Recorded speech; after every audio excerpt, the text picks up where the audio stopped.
हमारे साथ खास मेहमान मौजूद हैं। हमारे साथ डॉक्टर कौशलकांत मिश्रा, बीजेपी के प्रवक्ता, अशोक यादव जी, समाजवादी पार्टी के प्रवक्ता हमारे साथ मौजूद हैं। सीमा मलिक हैं, एनसीपी शरद गुट की प्रवक्ता। मेजर जनरल अनुज माथुर रक्षा विशेषज्ञ के तौर पर हमारे साथ मौजूद हैं। थोड़ी देर बाद विदेश मामलों के जानकार संजीव श्रीवास्तव जी हमारे साथ मौजूद रहेंगे और राजनीतिक विश्लेषक के तौर पर राहुल लाल जी स्टूडियो में इस वक्त मौजूद हैं। आइए कौशलकांत साहब, आप ही के साथ शुरुआत करती हूं, क्योंकि ऑपरेशन सिंदूर को 1 महीने पूरे हो चुके हैं और आतंकिस्तान आज भी करा रहा है भारत की तरफ से की गई जवाबी कार्रवाई को लेकर। लेकिन साथ ही विपक्ष के कई सवाल। 1 महीने बाद क्या उन सवालों का जवाब देने का सही समय है? क्योंकि एक तरफ जहां विशेष सत्र की मांग की जा रही है, दूसरी तरफ प्रतिनिधिमंडल अब भी बाहर है। उसमें भी बाइफिकेशंस नजर आते हैं कि कोई कहता है कि जरा वापस लौट आए, फिर उसके बाद कर लेंगे, दस्तखत नहीं होते। सीमा मलिक जी उसके बारे में ज्यादा बेहतर तरीके से बता पाएंगी। लेकिन कुल मिलाकर इस 1 महीने के भीतर सियासत ने अपनी जगह किस तरीके से बनाई? पूर्णिमा जी, सियासत का तो काम है सियासत करना, पर बात यह है कि इससे हमारे देश को क्या मिला और पाकिस्तान को हमने कैसे जवाब दिया। सबसे पहले हमने वाटर ट्रीटी सस्पेंड की, अटारी बॉर्डर बंद किया, पाक का वीज़ा बंद किया।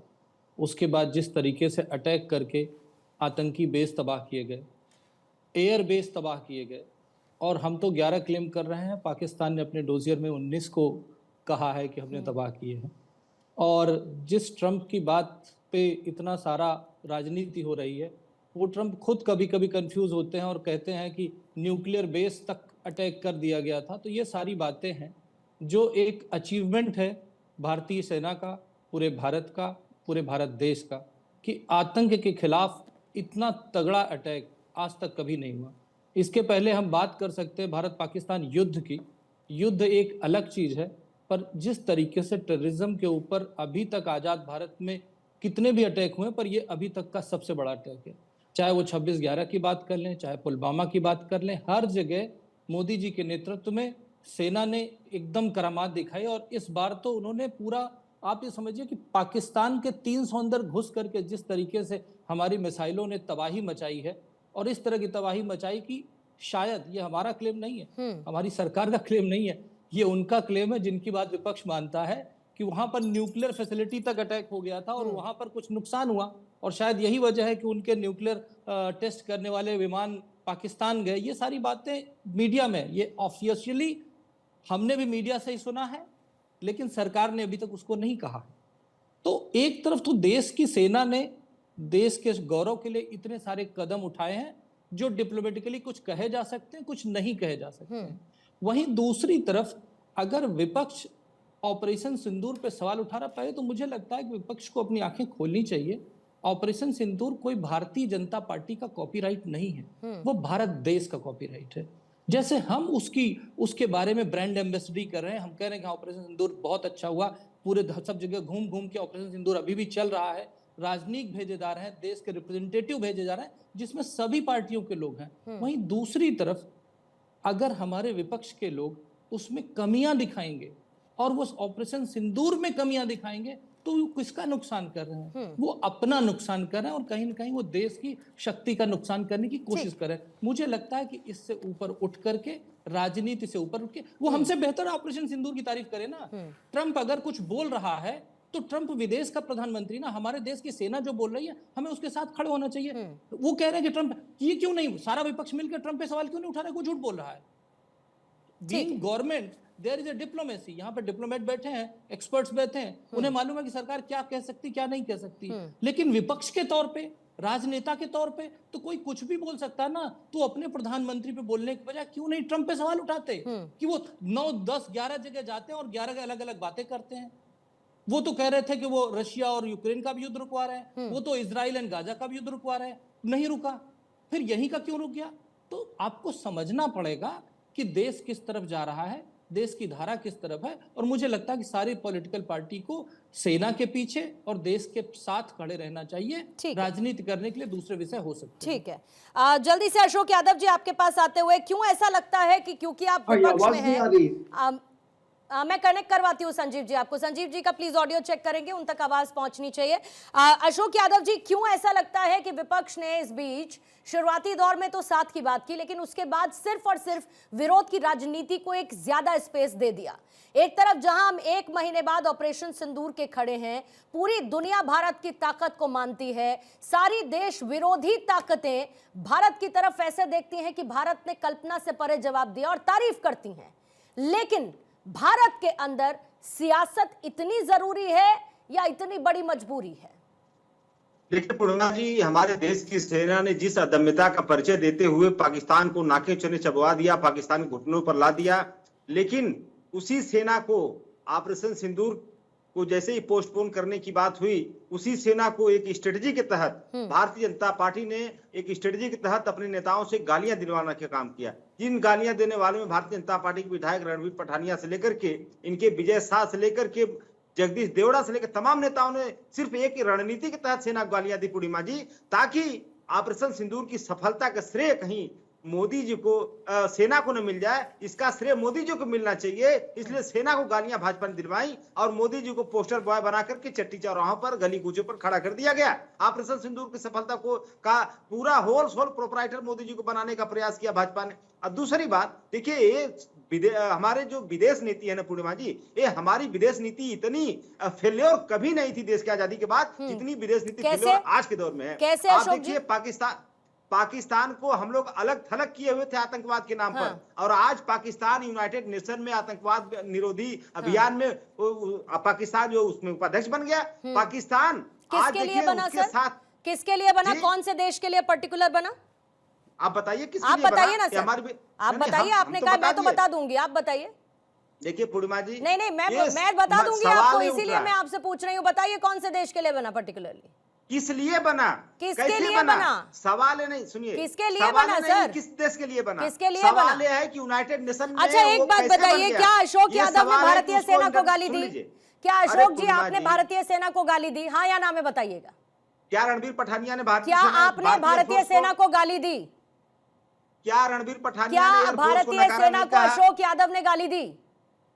हम लोग तो सेना के सर को सलाम कर रहे हैं। क्या कौशल कांत जी ने भारतीय सेना को गाली दी? भारतीय सेना को भारतीय जनता पार्टी के लोगों ने गालियां दी। कौशल कांत जी ने भारतीय सेना को गाली दी? भारतीय जनता पार्टी के 3 नेताओं का नाम मैंने बताया अशोक जी, इसीलिए मैं बस उस कुछ नामों का जिक्र यहां पर करने जा रही थी। क्या राहुल लाल जी ने दी? क्या सीमा मलिक जी ने गाली दी? क्या मेरे साथ मौजूद मेजर जनरल अनुज माथुर ने दी? क्या संजीव श्रीवास्तव ने दी? और सब छोड़ दीजिए, क्या पूर्णिमा मिश्रा ने भारतीय सेना को गाली दी? पूर्णिमा जी, आप सवाल को डाइवर्ट कर रही हैं। बिल्कुल नहीं कर रही सर, मैं बिल्कुल डाइवर्ट नहीं कर रही। मुझे ये बात पता है कि जब बात देश की सुरक्षा की आती है, जब बात राष्ट्रहित की आती है, तो 140 करोड़ भारतीय साथ खड़े नजर आते हैं, जिसमें अशोक यादव भी शामिल है। लेकिन कुछ गिने चुने लोगों का नाम लेकर, और अगर नाम लेना है सर, अगर नाम लेना है तो फिर कांग्रेस के उन नेताओं का नाम लीजिए जो नींबू मिर्ची लगाकर राफेल पर तमाम तरीके की बातें करते थे। उन नेताओं का नाम लीजिए जो बार बार ये कहते थे कि पाकिस्तान के साथ युद्ध की स्थिति में भारत को नहीं जाना चाहिए। उन नेताओं का नाम लीजिए जो बार बार कहते थे कि पाकिस्तान को टेबल पर बिठाकर उनसे बातचीत करिए। उन लोगों का नाम भी लीजिए ना फिर अशोक जी, इतनी सेलेक्टिव अप्रोच क्यों? पूर्णिमा जी, अगर आपका सवाल हो गया तो मैं जवाब भी देता हूं। सर ये मेरा काउंटर था, इसे सवाल नहीं कहते। जी काउंटर आपका था।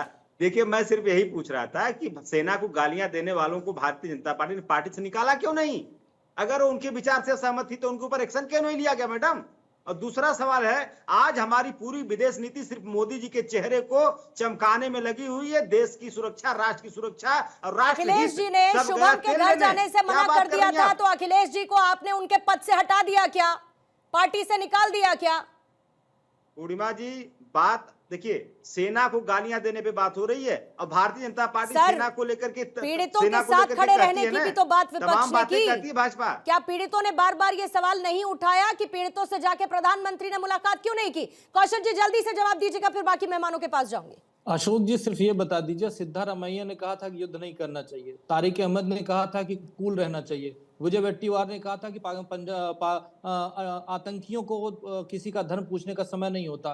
पुलवामा के ऊपर रघुवीर सुरजेवाला ने कहा था कि होम ग्रोन आतंकवाद है। रॉबर्ट वाड्रा ने कहा था कि भारत का मुसलमान डरता है इसलिए अटैक हुआ है। तो आपने क्या किसी एक, जो मैंने एग्जाम्पल लिए, किसी एक पे अपनी पार्टी का, अखिलेश जी का या अपना वक्तव्य दिया? नहीं दिया। यहीं पे आपकी सेलेक्टिविटी दिखती है। और मैं तो खुल करके बोल रहा हूं, नेता कोई भी हो, पार्टी कोई भी हो, जो आज सेना के साथ नहीं है, जो ऑपरेशन सिंदूर पर सवाल उठा रही है, वो देश के साथ नहीं, वो देशद्रोही है। ठीक है, जल्दी से राहुल लाल जी एक बार आपके पास आते हैं, फिर उसके बाद सीमा मलिक जी और बाकी मेहमानों के पास भी आऊंगी।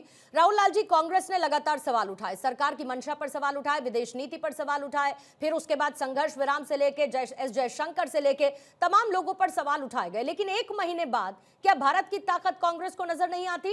क्या पाकिस्तान की जो अधूरी नींद है या जागी हुई रातें हैं वो विपक्ष को या कांग्रेस को नजर नहीं आती? क्या विपक्ष का डेलीगेशन जो बाहर गया, जिसने भारत का मजबूत पक्ष रखा, क्या उनकी ताकत विदेशी मंचों पर पाकिस्तान को एक्सपोज करते हुए कांग्रेस को नजर नहीं आती?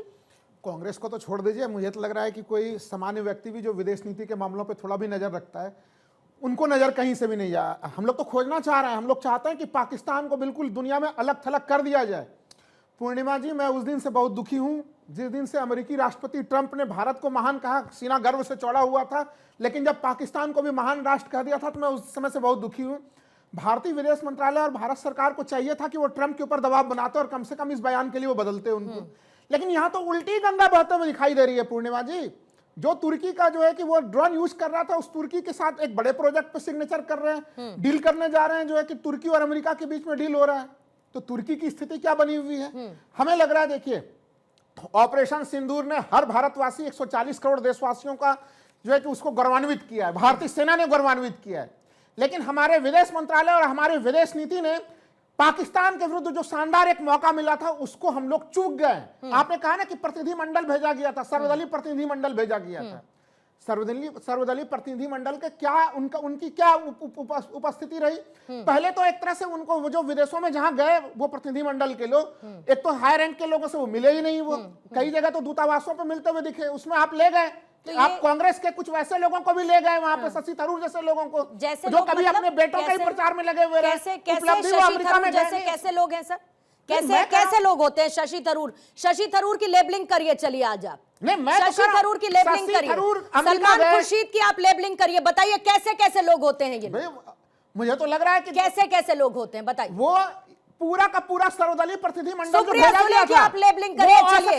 प्रियंका चतुर्वेदी की आप लेबलिंग करिए, चलिए। सफल रहा, देखिए, करिए ना इन लोगों की लेबलिंग आप। वो अपना काम, जो विपक्ष के लोग भारत का पक्ष मजबूती से विदेशों में रखते हैं, आप उनकी लेबलिंग करते हैं। और ये हमारे तो क्या रखना चाहिए था बताइए, और कैसे रखना चाहिए था बताइए? बस इसी का जवाब दे रहा हूं, दीजिए। विदेश मंत्रालय को जो सहयोग करना चाहिए, उनके मीटिंग्स जिस तरह से वहां के हायर अथॉरिटीज के साथ होनी चाहिए थी, क्या वो मीटिंग्स हो पाई? नहीं हो पाई।